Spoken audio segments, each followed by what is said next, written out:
بسم اللہ الرحمن الرحیم۔ اصول الشاشی کا چھٹا باب ہے فصل فی المتقابلات، سبق نمبر 10 میں خوش آمدید۔ آج کے سبق میں ہم مجمل اور متشابہ کا حکم پڑھیں گے۔ عبارت دیکھ لیں، ترجمہ کرتے ہیں اور آخر میں اس کی تشریح کرتے ہیں۔ ثم فوق المشکل المجمل وهو ما احتمل وجوها فصار بحال لا يوقف على المراد الا ببيان من قبل المتكلم ونظيره في الشرعيات قوله تعالى وحرم الربا فإن المفهوم من الربا هو الزيادة المطلقة وهي غير مرادة بل المراد الزيادة الخالية عن العوض في بيع المقدرات المتجانسة واللفظ لا دلالة له على هذا فلا ينال المراد بالتأمل۔ ثم فوق المجمل في الخفاء المتشابه مثال المتشابه الحروف المقطعات في أوائل السور وحكم المجمل والمتشابه اعتقاد حقیت المراد به حتى يأتي البيان۔ ترجمہ دیکھ لیں، پھر مشکل سے اوپر مجمل ہے اور یہ وہ ہے جو کئی صورتوں کا احتمال رکھتا ہے۔ یہ ہو جاتا ہے ایسی حالت پر کہ واقفیت نہیں پائی جا سکتی مراد پر مگر یہ کہ متکلم کی جانب سے بیان آ جائے، اور اس کی نظیر شرعی مثالوں میں یہ ہے اللہ تعالیٰ کا فرمان ہے حرم الربا۔ اب مفہوم ربا کا وہ تو مطلق زیادتی کو کہتے ہیں، اضافے کو کہتے ہیں، لیکن یہ مراد نہیں ہے بلکہ مراد ایسا اضافہ ہے جو کہ خالی ہو عوض میں، ایسی چیزوں کی بیع میں جو مکیلی اور موزونی ہیں اس کے ہم جنس کے بدلے میں، اور لفظ کی دلالت نہیں ہے اس پر، لہذا مراد حاصل نہیں ہو سکتی ہے غور و فکر کر کے۔ پھر مجمل سے اوپر مخفی ہونے میں متشابہ ہے۔ متشابہ کی مثال حروف مقطعات ہیں جو صورتوں کے شروع میں ہیں، اور مجمل کا حکم اور متشابہ کا حکم یہ ہے کہ اس کا جو معنی مراد ہے اس کے حق ہونے کا اعتقاد یقین رکھنا یہاں تک کہ بیان آ جائے۔ عبارت ہو چکی ہے، ترجمہ ہو چکا ہے، چلتے ہیں اس کی تشریح کی طرف۔ دیکھیں، متقابلات کے اندر ہم نے دو چیزوں کے بارے میں تفصیل سے پڑھ لیا ہے، اب جو باقی دو ہیں ان کے بارے میں ہم آج کے سبق میں پڑھیں گے۔ جو تیسرے نمبر پہ مقابل ہے وہ ہے مجمل۔ مجمل کسے کہتے ہیں؟ دیکھیں، مجمل وہ کلام ہے جو کئی معانی کا احتمال رکھتا ہو اور اس کی جو معنی مراد ہے یہ متکلم کے بیان کے بغیر اس پر واقفیت حاصل نہیں کی جا سکتی ہے۔ مطلب اگر متکلم خود اپنے معنی کی وضاحت کر دے، اپنے کلام کی وضاحت کر دے، پھر تو آپ معلوم کر سکتے ہیں۔ اگر متکلم خود وضاحت نہیں کرتا ہے تو پھر چونکہ اس کے اندر کئی معنی کا احتمال موجود ہوتا ہے، صرف غور و فکر کر کے تأمل کر کے آپ اس کو معلوم نہیں کر سکتے ہیں۔ دیکھیں، جو مجمل ہے، مجمل کے اندر جو خفا ہے وہ مشکل سے زیادہ ہوتا ہے، کیونکہ جو مشکل کی جو مراد ہے وہ غور و فکر کر کے تأمل کرنے کے بعد معلوم ہو جاتی ہے، لیکن جو مجمل کی مراد ہے وہ تأمل کر کے غور و فکر کرنے کے بعد بھی معلوم نہیں ہوتی ہے، متکلم بیان کرے تو پھر ہی معلوم ہو سکتی ہے، اور جو شریعت کا متکلم ہے وہ نبی کریم صلی اللہ علیہ وسلم اور اللہ تعالیٰ کی ذات ہیں۔ اب آگے مثال آئے گی اسی مجمل کی، اس سے بات سمجھنی آسان ہو جائے گی۔ دیکھیں، مجمل کی مثال کیا ہے؟ اللہ تعالیٰ کا فرمان ہے حرم الربا۔ اب یہاں پہ دیکھیں، اللہ تعالیٰ نے ربا کو حرام قرار دیا ہے۔ اب ربا سے کیا مراد ہے؟ یہ مجمل ہے، کیونکہ اگر آپ ربا کے معنی میں غور و فکر کرتے ہیں تو ربا کا مطلب ہوتا ہے اضافہ، لیکن ہر قسم کا اضافہ یہ حرام نہیں ہے، کیونکہ اضافہ تو بیع کے اندر بھی ہوتا ہے، اور بیع کے حلال ہونے کے بارے میں خود اللہ تعالیٰ نے ارشاد فرمایا ہے۔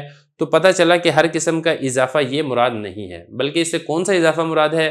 دیکھیں، اس سے وہ اضافہ مراد ہے جو حرام ہے اس آیت کی وجہ سے، جو عوض سے خالی ہو، یعنی مکیلی اور موزونی چیزوں کو اس کے ہم جنس کے بدلے میں فروخت کیا جائے، اور عوض سے خالی جو اضافہ ہے، اس قسم کا جو اضافہ ہے یہ حرام ہے۔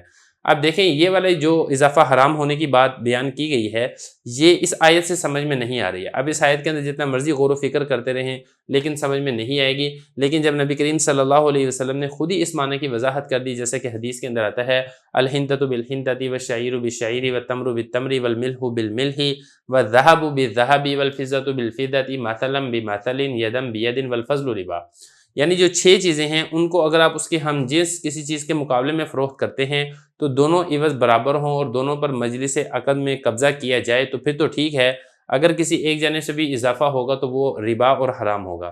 اب یہ دیکھیں، آیت تو پہلے حرم الربا مجمل تھی، لیکن نبی کریم صلی اللہ علیہ وسلم نے وضاحت کر دی کہ ہر اضافہ وہ حرام نہیں ہے، بلکہ وہ اضافہ حرام ہے جو مکیلی اور موزونی چیزوں کی ہم جنس کے بدلے میں بیع ہو، اور جو اضافہ کیا جائے جو عوض سے خالی ہو، یہ اضافہ یہ حرام ہے۔ اب یہ دیکھیں، یہ والی جو مراد ہے یہ لفظوں سے تو معلوم نہیں ہو سکتی ہے، حرم الربا کے اوپر آپ جتنا مرضی غور و فکر کرتے رہیں آپ کو معلوم نہیں ہوگی، لیکن جب نبی کریم صلی اللہ علیہ وسلم نے وضاحت کی ہے تو پھر یہ معلوم ہو سکتی ہے۔ دیکھیں ذرا عبارت، فرما رہے ہیں کہ مشکل سے اوپر مجمل ہے، اور یہ وہ ہے جس کے اندر کئی صورتوں کا احتمال ہوتا ہے، وہ ایسی حالت پر پہنچ جاتا ہے کہ جو معنی مرادی ہے اس پر واقفیت پانا ممکن ہی نہیں ہوتا الا ببیان، مگر یہ کہ بیان آ جائے، وضاحت آتا ہے من قبل المتکلم، متکلم کی جانب سے. اس کو قبل نہیں پڑھنا ہے، اس کو قبل پڑھنا ہے. اور اس کی نظیر کیا ہے شرعی مثالوں میں؟ جیسے اللہ تعالیٰ کا فرمان ہے حرم ربا. اب ربا کا اگر مفہوم کی بات کریں وہ تو ایک مطلق زیادتی یعنی اضافے کو کہا جاتا ہے، اور یہ تو مراد نہیں ہے کیونکہ مطلق اضافہ وہ تو بے کے اندر بھی ہوتا ہے اور وہ حرام نہیں، وہ حلال ہے، نص قرآنی سے ثابت ہے. بلکہ مراد کیا ہے؟ ایسا اضافہ جو خالی ہو عوض سے، ایسی چیزوں کی بے میں. المقدرات، مقدرات سے مراد کیا ہے؟ مکیلی اور موزونی چیزوں کی جو بے ہے. المتجانسہ، اسی کی ہم جنس کے بدلے میں اگر آپ بے کر رہے ہیں تو جو اضافہ عوض سے خالی ہوگا اس قسم کا اضافہ یہ سود ہے. واللفظ لا دلالۃ لہ علی ھذا، لیکن جو لفظ ہے جو قرآن مجید کے اندر آ رہا ہے حرم الربا، یہ ربا کا لفظ اس جو ربا کی تعریف آپ نے کی ہے اس کے اوپر کوئی دلالت نہیں کر رہا ہے. لہذا یہ والا معنی مراد لینا ممکن ہی نہیں ہے بالتأمل، غور و فکر کر کے. بس شارع نے خود ہی وضاحت کر دیا تو ہمیں معلوم ہوا ہے، اگر شارع خود وضاحت نہ کرتے تو پھر ہمیں معلوم بھی نہ ہو سکتا. دیکھیں اس کے بعد آخری قسم حضرت ارشاد فرما رہے ہیں متشابہ. متشابہ کس کو کہتے ہیں؟ دیکھیں متشابہ اس کو کہتے ہیں جس میں خفا بالکل ایکسٹریم لیول کا ہوتا ہے، یعنی آخری درجے کا خفا ہوتا ہے کہ اس کی مراد معلوم ہونے کی امید ہی دنیا سے ختم ہو جائے. لہذا مراد معلوم کرنے کا جو حکم ہے وہ بھی امت مسلمہ سے ساقط ہو جاتا ہے کیونکہ اس کی امید ہی بالکل باقی نہیں رہتی ہے. دیکھیں اس میں جو خفا ہوتا ہے وہ مجمل سے بھی زیادہ ہوتا ہے. آخری درجے کا جو خفا ہے وہ متشابہ کے اندر پایا جاتا ہے. یہ جو متشابہ ہے یہ محکم کی ضد ہے جس میں آخری درجے کا ظہور ہوتا ہے. بالکل اسی طریقے سے اس میں آخری درجے کا خفا ہوتا ہے.